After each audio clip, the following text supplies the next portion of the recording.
నమస్తే, welcome to BNS media. నేను మీ వెన్నెల. ఇక డీటెయిల్స్ చూస్తే అసెంబ్లీ ప్రిమిసెస్ లో తెలంగాణ తల్లి స్టాట్యూ ఇనాగ్రేషన్ ప్రోగ్రామ్ గ్రాండ్ గా జరిగింది. రెనోవేటెడ్ తెలంగాణ తల్లి స్టాట్యూని గవర్నర్ శివప్రతాప్ శుక్లా అన్వీల్ చేశారు. ఈవెంట్ లో CM Revanth Reddy, deputy CM బట్టి విక్రమార్క, స్పీకర్ గడ్డం ప్రసాద్ కుమార్ పాల్గొన్నారు. నేషనల్ యాంథమ్ తర్వాత బోత్ హౌసెస్ ని అడ్రస్ చేస్తూ తెలుగులో స్పీచ్ స్టార్ట్ చేశారు గవర్నర్. కష్టపడే నేచర్ ఉన్న తెలంగాణ ప్రజలకు ఆయన స్పెషల్ విషెస్ చెప్పారు. ప్రతి సిటిజన్ డెవలప్మెంట్ లో పార్ట్నర్ గా ఉండేలా ఈ యాన్యువల్ బడ్జెట్ ఉంటుందని, పీపుల్ సెంట్రిక్ గవర్నెన్స్ తమ ప్రభుత్వ పాలసీ అని గవర్నర్ క్లారిఫై చేశారు. తెలంగాణ పాలిటిక్స్ లో సెన్సేషన్ క్రియేట్ చేసిన మొయినాబాద్ ఫామ్ హౌస్ డ్రగ్స్ కేసులో కీ డెవలప్మెంట్ జరిగింది. ఈ కేసులో మెయిన్ అక్యూజ్డ్ గా ఉన్న former MLA Pilot Rohith Reddy, ఆయన brother Ritesh Reddy, business man Namish శర్మలకు కోర్టు 14 days జ్యుడిషియల్ రిమాండ్ విధించింది. నిందితుల బెయిల్ పిటిషన్ ని కోర్టు రిజెక్ట్ చేసింది. కోర్ట్ ఆర్డర్స్ తో ముగ్గురిని చెంచల్గూడ జైలుకి షిఫ్ట్ చేశారు. రోహిత్ రెడ్డి ఫామ్ హౌస్ లో డ్రగ్స్ పార్టీ జరుగుతుందన్న ఇన్ఫర్మేషన్ తో పోలీసులు రైడ్ చేయగా ఆ టైంలో నమిష్ శర్మ పోలీసులపై ఫైర్ చేసినట్లు అలిగేషన్స్ వచ్చాయి. రోహిత్ రెడ్డి ఇన్స్ట్రక్షన్ తోనే తాను ఫైరింగ్ చేసినట్లు నమిష్ శర్మ ఇన్వెస్టిగేషన్ లో కన్ఫెన్స్ చేశారు. ఆంధ్రప్రదేశ్లో 10th క్లాస్ ఎగ్జామ్స్ స్టార్ట్ అయ్యాయి. మార్నింగ్ 9:30కి స్టార్ట్ అయిన ఎగ్జామ్స్ ఆఫ్టర్నూన్ 12:45కి ఫినిష్ అయ్యాయి. స్టేట్ వైడ్ గా 3415 సెంటర్స్ సెటప్ చేశారు. ఇక వీటిలో 210 సెంటర్స్ ని సెన్సిటివ్ సెంటర్స్ గా ఐడెంటిఫై చేశారు.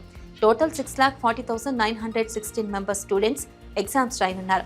ఎగ్జామ్స్ లో ఎలాంటి మాల్ ప్రాక్టీసెస్ జరగకుండా 156 ఫ్లయింగ్ స్క్వాడ్స్ ని అపాయింట్ చేశారు.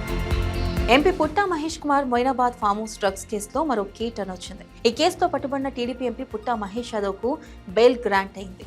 పార్లమెంట్ సెషన్స్ ఉన్నందున ఆయనకు నోటీసులు ఇచ్చి రిలీజ్ చేసినట్లుగా తెలుస్తుంది. నిందితురాలు ప్రియాంక రెడ్డికి కూడా నోటీసులు ఇచ్చారు. మరోవైపు ఈ కేసు ఇన్వెస్టిగేషన్ ని ఈగల్ టీమ్ స్పీడప్ చేసింది. టోటల్ 11 మెంబర్స్ మీద కేసు రిజిస్టర్ చేసిన పోలీసులు డ్రగ్స్ సప్లై సోర్స్ ఎక్కడ అనే యాంగిల్లో విచారణ చేస్తున్నారు. ఢిల్లీ లిక్కర్ కేసులో AAP chief former CM Arvind Kejriwal తన లీగల్ బ్యాటిల్ ని నెక్స్ట్ లెవెల్ కు తీసుకెళ్లారు. ఢిల్లీ హైకోర్టు డిసిషన్ ని ఛాలెంజ్ చేస్తూ ఆయన డైరెక్ట్ గా సుప్రీంకోర్టుకు వెళ్లారు.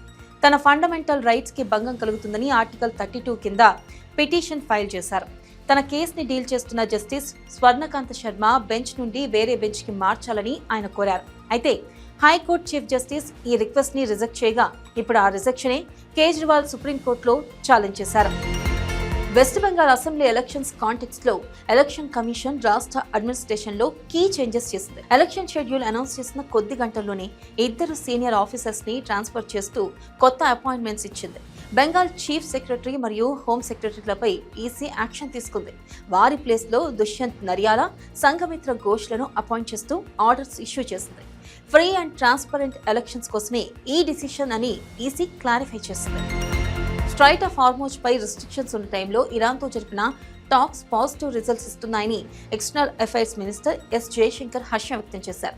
ప్రస్తుతం భారత్ ఇరాన్తో కాన్స్టెంట్లీ టచ్ లో ఉందన్నారు. ఇరాన్ ఇజ్రాయెల్ అటాక్స్ వల్ల హార్మోజ్ స్ట్రైట్ క్లోజ్ అవ్వడంతో వందలాది షిప్స్ స్టాప్స్ అయ్యాయి. ఇక జైశంకర్ జరిపిన నెగోసియేషన్స్ వల్ల ఇండియన్ షిప్ పై ఉన్న రిస్ట్రిక్షన్స్ ని ఇరాన్ లిఫ్ట్ చేసింది. దీనివల్ల Indian gas and oil ships కి క్లియరెన్స్ లభించింది. మిడిల్ ఈస్ట్ లో నెలకొన్న టెన్షన్స్ మధ్య సోషల్ మీడియాలో ఫేక్ న్యూస్ స్ప్రెడ్ చేస్తున్న వారిపై యూఏఈ కఠిన చర్యలు తీసుకుంది. హేట్ స్పీచ్ మరియు రూమర్స్ స్ప్రెడ్ చేశారనే ఛార్జెస్ తో 19 మెంబర్స్ ఇండియన్స్ తో సహా టోటల్ 35 మెంబర్స్ ని అరెస్ట్ చేశారు. ఏఐని యూజ్ చేసి ఫేక్ ఎక్స్ప్లోషన్స్ వీడియో క్రియేట్ చేస్తున్నట్లు అఫీషియల్స్ ఐడెంటిఫై చేశారు. డిజిటల్ ప్లాట్ఫామ్ పై కంటిన్యూస్ మానిటరింగ్ తర్వాతే ఈ యాక్షన్ తీసుకున్నట్లు యూఏఈ అథారిటీస్ తెలిపారు. ఇరాన్ తన మిలిటరీ వీక్నెస్ ని కవర్ చేసుకోవడానికి మీడియా మ్యానిపులేషన్ మరియు ఏఐని ఒక వెపన్ గా వాడుకుంటుందని డొనాల్డ్ ట్రంప్ విమర్శించారు.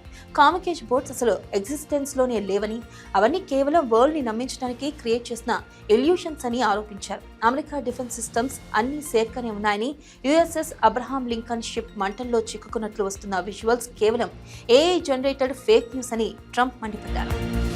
అమెరికాలోని లాస్ ఏంజల్స్ లో 98th ఆస్కర్స్ వేడుక చాలా గ్రాండ్ గా జరిగింది. ఫిల్మ్ ఇండస్ట్రీలో నోబెల్ ప్రైజ్ గా భావించే ఈవెంట్ లో world wide top actors and directors presence చాటారు. ఇండియా నుండి ప్రియాంక చోప్రా ఈ అకాడమీ స్టేజ్ పై స్పెషల్ అట్రాక్షన్ గా నిలిచారు. ఈసారి Hollywood movies One Battle After Another మరియు సిన్నర్స్ తమ మార్క్ చూపించారు. ఇవి బులెటిన్ అప్డేట్స్. మరిన్ని అప్డేట్స్ తో మళ్ళీ కలుసుకుందాం. Keep watching BNS media.